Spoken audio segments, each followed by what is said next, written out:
नमस्कार, जय Hind. Ice Hindi channel से मैं हूं प्रदीप। डेली करंट अफेयर्स की सीरीज़ में आपका बहुत बहुत स्वागत करता हूं। दोस्तों, इसका पीडीएफ डाउनलोड करने के लिए आप टेलीग्राम ग्रुप को ज्वाइन कर सकते हैं, जिसका लिंक वीडियो के डिस्क्रिप्शन में दिया गया है। साथ ही चैनल सब्सक्राइब नहीं किया तो ज़रूर कर लें और बेल आइकॉन को प्रेस करना ना भूलें। चलिए शुरू करते हैं। इसमें हमारा पहला टॉपिक है, यहाँ पर देखिए, एक बहुत पुराना कानून था जो अंग्रेज़ों के टाइम का था, उसे बिहार सरकार ने बदल दिया और ये एक नया कानून विधेयक पेश किया, बिहार सिविल न्यायालय विधेयक 2021। ठीक है, तो ये इस कानून के बारे में है, ये देख लेते हैं। देखिए, विधि मंत्री प्रमोद कुमार ने सदन में बिहार सिविल न्यायालय विधेयक 2021 पेश किया। तो इसके साथ ही बिहार का ये अपना कानून हो गया। अपना कानून का मतलब क्या है? यहाँ पर जो पुराना कानून था वो 1857 का अधिनियम था। ठीक है, इसमें अभी तक जो बिहार में सिविल कोड थी उसका संचालन इसी अधिनियम के तहत होता था, जो 1857 का कानून था। तो ये काफ़ी पुराना कानून था। और इस कानून में क्या था कि अब तक बिहार में जो बंगाल, आगरा और असम सिविल कोड एक्ट था वही लागू हो रहा था, और ये 134 साल पुराना कानून था। इसका ये जो सिविल कोड का कानून है वो बंगाल, आगरा और असम, ठीक है, ये तीनों के लिए बनाया गया था। बिहार के लिए वो अलग नहीं था। तो बंगाल, और आज का जो बंगाल है, मतलब आज तो हमारे देश में केवल पश्चिम बंगाल है। बाकी आपको पता ही है कि 1905 में जो बंगाल का विभाजन हुआ, ठीक है, जिससे आज ये जो पूर्वी बंगाल था आज वही बांग्लादेश है। ठीक, तो हमारे देश में तो केवल पश्चिम बंगाल है, लेकिन ब्रिटिश टाइम में जब बंगाल वर्ड बोला जाता था तो उसमें बंगाल, आज का जो पश्चिम बंगाल है वो, आज का बांग्लादेश, इसके अलावा बिहार, उड़ीसा, ठीक, और असम के कुछ ज़िले, ये सारी चीज़ें इसमें शामिल थी। साथ ही बिहार से अलग हुआ झारखंड, वो भी शामिल होगा। तो ये पूरा बंगाल में आता था। ठीक है, तो इतना ध्यान रखना है। चलिए आगे चलते हैं। तो इस कानून को ख़त्म कर दिया गया। इस कानून में क्या खास बात है वो देख सकते हैं। नए कानून के तहत जो सिविल कोर्ट होगा उसमें 5 लाख रुपए तक के मामले की सुनवाई हो सकेगी। और सिविल कोर्ट सीनियर डिवीज़न में, एक जूनियर डिवीज़न होता है और एक सीनियर डिवीज़न, इसमें इससे ऊपर और 50 लाख तक के मामलों की सुनवाई होगी। ठीक है, और यह 4 तरह के न्यायालयों पर लागू होगा। यहाँ पर दिया गया उनके नाम, बस और चीज़ याद रखने की ज़रूरत नहीं है। आगे चलते हैं। विश्व खुशहाली रिपोर्ट 2021, ठीक है, यहाँ पर हैप्पीनेस रिपोर्ट के बारे में है। इस रिपोर्ट को कौन जारी करता है?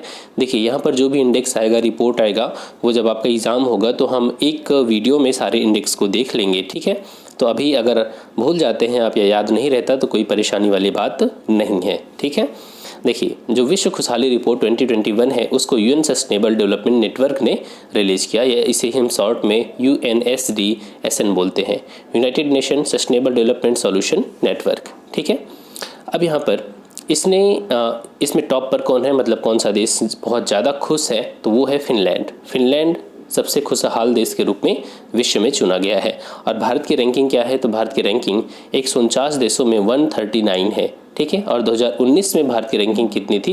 140। हम एक अंक अपना, यहाँ पर एक स्थान हमने सुधारने की कोशिश किया। लेकिन बस यही तो समझ में नहीं आता कि ये लोग सर्वे कब करते हैं, बस डेटा के माध्यम से लेकर के रैंकिंग बना देते हैं। और भारत 139 नंबर पे है 149 देशों में, मतलब खुश नहीं है, सीधी सी बात है। ठीक है, आगे चलते हैं। अब यहाँ पर देखें तो फिनलैंड लगातार चौथे साल दुनिया का सबसे खुशहाल देश घोषित किया गया। इसके बाद है Iceland, Denmark, Switzerland, Netherland, Sweden, Germany, Norway, मतलब यूरोप के सारे राष्ट्र इसमें एक यहाँ पर सबसे ज़्यादा खुश है। अब देखिए, तो भारत से ज़्यादा तो पाकिस्तान खुश है 105वें नंबर पे, बांग्लादेश 101वें, चीन 84वें। ठीक है, और इसके अलावा अगर आप देखें तो दुनिया में सबसे ज़्यादा दुखी देश कौन सा है, तो वो है अफ़गानिस्तान। ठीक है, अफ़गानिस्तान में तो देख ही रहे हैं तालिबान का शासन है, अमेरिका वहाँ से बाहर निकलने की कोशिश में है, तो ये सब चीज़ें भी हैं। चलिए आगे चलते हैं। अब यहाँ पर देख लें अमेरिका का स्थान, तो वो है 19वें नंबर पर। ठीक है, अमेरिका 19वें नंबर पे। आगे चलते हैं। 18 मार्च को वैश्विक पुनर्चक्रण दिवस 2021 रिसाइकलिंग हीरोज विषय के साथ मनाया गया। देखिए, 18 मार्च को वैश्विक पुनर्चक्रण दिवस मनाया जाता है, वर्ल्ड रिसाइकलिंग डे। ठीक है, और इस बार का थीम क्या था? Recycling heroes. देखिए, इस रिसाइकिल दिवस की क्यों ज़रूरी है मनाना, इसके बारे में जागरूकता क्यों ज़रूरी है।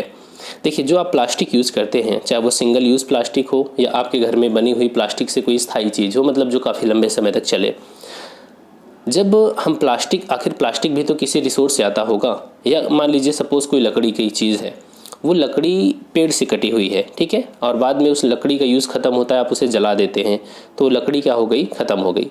अब अगर हम कोई ऐसी चीज़ हो जिसको हम बार बार रिसाइकिल कर सके, यूज कर सके, जैसे मोबाइल फ़ोन है, मोबाइल फ़ोन जब यूज़ में नहीं होता तो दो तरीके हैं, या तो उसको ख़त्म कर दो पूरी तरीके से, या उस फ़ोन को रिसाइकिल कर दो, उसमें से अच्छी चीज़ें निकाल ली जाएँ और उसको फिर से किसी दूसरे फ़ोन में लगा दिया जाए, ठीक है। तो रिसाइकिलिंग बहुत ज़रूरी है क्योंकि संसाधन, प्राकृतिक संसाधन कम है और जनसंख्या तेज़ी से बढ़ती जा रही है, ठीक है। तो इस ग्रह के भविष्य को सुरक्षित रखने के लिए रिसाइकिलिंग बहुत ज़रूरी है, क्योंकि अगर सतत विकास नहीं होगा तो जो हमारी आने वाली जनरेशन है उसके लिए शायद हम उतना नहीं छोड़ पाएंगे जितना हम आज अपने लिए प्रयोग कर रहे हैं, चीज़ें प्रयोग कर रहे हैं, ठीक है। तो इसमें यही चीज़ें बताई गई है। वैश्विक पुनर्चक्रण दिवस पहली बार कब मनाया गया था, तो 2018 में मनाया गया था, ठीक। तो आप यहाँ पर देख सकते हैं जो हमारे जीवन को जीने के लिए 6 संसाधन हैं जो सबसे ज़्यादा महत्वपूर्ण है, वो है जल, वायु, तेल, प्राकृतिक गैस, कोयला, खनिज। अब जैसे मान लीजिए जल है, जल को हम प्रदूषित करते रहें और उसे नाले में बहाते रहें और उसको हम फिर से रिसाइकिल ना करें तो इससे क्या होगा, जो हमारा जल का संसाधन है वो तो ख़त्म होता जाएगा ना। और अगर हम इसी पानी को रिसाइकिल करके उसमें से पोल्यूटेंट को निकाल करके फिर से हम उसको यूज़ कर सकें तो इससे क्या होगा, ये जो जल का प्राकृतिक स्रोत है उस पर दबाव कम हो जाएगा, ठीक है। और जो हमारी आने वाली जनरेशन है हम उसके लिए उस पानी को बचा पाएंगे, ठीक है। तो रिसाइकिलिंग बहुत ज़रूरी है, वो हर चीज़ में। आप बहुत सी ऐसी चीज़ें खरीदते हैं जिसमें लिखा होता है कि 100% रिसाइकिलेबल, मतलब उस 100% उसको रिसाइकिल किया जा सकता है उस चीज़ को या उस पॉलीथीन को। अब ऐसी भी पॉलीथीन भी बनने लगी हैं धीरे धीरे करके, ठीक है। चलिए आगे चलते हैं। मुख्यमंत्री चिरंजीवी योजना 1 मई को राजस्थान में शुरू की जाएगी। देखिए यहाँ पर आपका ये मेंस का भी टॉपिक होता है। जब भी कभी ऐसा होता है कि सेंटर में दूसरी सरकार है और स्टेट में दूसरी सरकार है तो सेंटर की स्कीम को लागू करने में स्टेट या तो आनाकानी करता है या तो लागू करता भी है तो अपने नाम से। जैसे अभी दिल्ली सरकार की एक योजना को केंद्र ने लागू नहीं होने दिया, ठीक है। अब यहाँ पर राजस्थान में कांग्रेस की सरकार, तो यहाँ पर सेंटर जो है, सेंटर की स्कीम को स्टेट ने लागू तो किया लेकिन दूसरे नाम से, ठीक है। इससे क्या होगा कि जो क्रेडिट है वो सेंटर को ना जाए बल्कि किसको जाए, स्टेट को जाए। क्योंकि अब कांग्रेस की सरकार है और लोग मोदी का गुणगान करे, सेंटर का गुणगान करे, ये अच्छा नहीं लगेगा उनको। तो यहाँ पर आप देखेंगे कि केंद्र और राज्य में यहाँ पर विवाद देखने को मिलता है कुछ मुद्दों पर। तो और इसका परिणाम किसको भुगतना पड़ता है, आम जनता को भुगतना पड़ता है, ठीक है। जैसे बंगाल में अभी खाद्य सुरक्षा अधिनियम लागू नहीं हुआ, किसानों के लिए जो सम्मान निधि जाती है वो लागू नहीं हुआ, ठीक है। तो ये सब चीज़ें हैं। चलिए इसमें देख लेते हैं ये क्या है। मुख्यमंत्री चिरंजीवी योजना। राज्य विधानसभा में बजट बहस के दौरान मुख्यमंत्री अशोक गहलोत ने कहा कि राज्य सरकार 1 मई 2021 को सार्वभौमिक स्वास्थ्य योजना यूनिवर्सल हेल्थ स्कीम लॉन्च करेगी, ठीक है। इसका नाम क्या होगा, मुख्यमंत्री चिरंजीवी योजना। मतलब ये राजस्थान सरकार के द्वारा लाया जा रहा है। जिस तरीके से सेंटर क्या करती है, जो लगभग 10 करोड़ परिवारों को 5 लाख रुपए तक की निःशुल्क स्वास्थ्य सेवा प्रदान करती है, सेम प्रोसेस इसमें भी है। मुख्यमंत्री चिरंजीवी योजना में भी 5 लाख रुपए तक का निःशुल्क स्वास्थ्य सेवा प्रदान किया जाएगा, ठीक है। जो जिनका नाम राष्ट्रीय खाद्य सुरक्षा अधिनियम में नहीं है या जो सोशल इकोनॉमिक कास्ट सेंसस में लिस्टेड नहीं है, उन परिवारों को 1 अप्रैल से इस योजना के तहत पंजीकृत किया जाएगा, ठीक है। और याद रखना जो केंद्र की स्कीम है उसमें उन लोगों को शामिल किया गया है जो सामाजिक आर्थिक सोशियो इकोनॉमिक कास्ट सेंसस में लिस्टेड है, जिनका नाम इसमें शामिल है, उन्हीं लोगों को लिया गया है। तो यहाँ पर इस योजना की एक अच्छी बात है कि जो इसमें लिस्टेड नहीं है, जिनका नाम नहीं है, उन परिवारों को भी इसमें रजिस्टर किया जाएगा, मतलब उनको इस स्कीम का लाभ मिलेगा, ठीक है। चलिए आगे चलते हैं। IIT बॉम्बे की एनर्जी स्वराज यात्रा बस, ठीक है।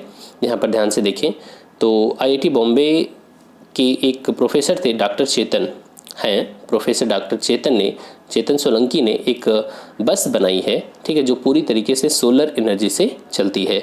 और केंद्रीय शिक्षा मंत्री हमारे रमेश पोखरियाल निशंक ने इस बस यात्रा में सवारी किया, ठीक है। आइए देखते हैं इसमें क्या चीज़ें हैं।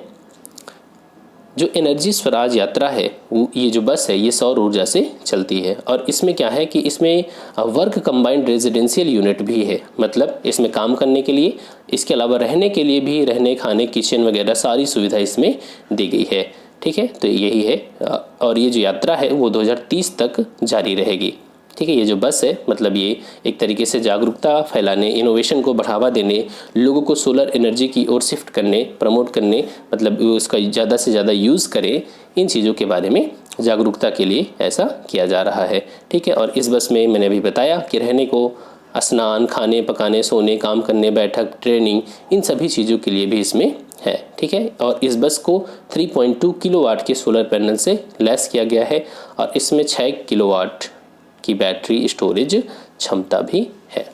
ठीक है, किलोवाट आवर। तो दोस्तों ये रहा वीडियो। अभी हमने ये डिटेल देख लिया। अब हम चलेंगे MCQs की ओर। हाल ही में कितने साल पुराने कानून को प्रतिस्थापित करके बिहार ने सिविल न्यायालय विधेयक 2021 पारित किया? 50 वर्ष, 75 वर्ष, 125, 134। तो आपको पता है ये जो कानून था वो बहुत पुराना, 134 साल पुराना कानून था। ठीक है।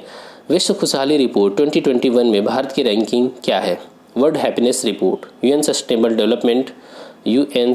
डेवलपमेंट सॉल्यूशन नेटवर्क के द्वारा जारी किया जाता है और इसमें भारत की रैंकिंग कितनी है? भारत की रैंकिंग है 139। 2019 में कितनी थी? 140।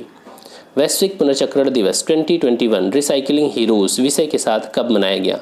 तो ये मनाया जाता है 18 मार्च को। ठीक है, वर्ल्ड रिसाइकलिंग डे।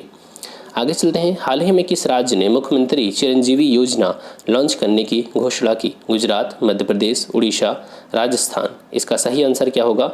राजस्थान सरकार के द्वारा। ठीक है। आगे चलते हैं।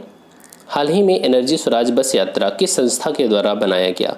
तो एनर्जी स्वराज बस यात्रा ये बनाया गया यहाँ पर सब IIT मद्रास ही कर दिया इन्होंने। ठीक है, तो यहाँ पर जो ऑप्शन है वो गलत हो गया। तो ये बनाया गया IIT बॉम्बे के द्वारा। ठीक है, यहाँ पर थोड़ा सा टाइपिंग एरर हो गया। ठीक है, तो दोस्तों ये रहा आज का वीडियो। आई होप कि आपको अच्छा लगा होगा और प्लीज़ वीडियो को लाइक करना और कमेंट सेक्शन में ज़रूर बताना वीडियो कैसा लगा। और हाँ, वीडियो को शेयर करना मत भूलना। Thanks for watching, keep smiling.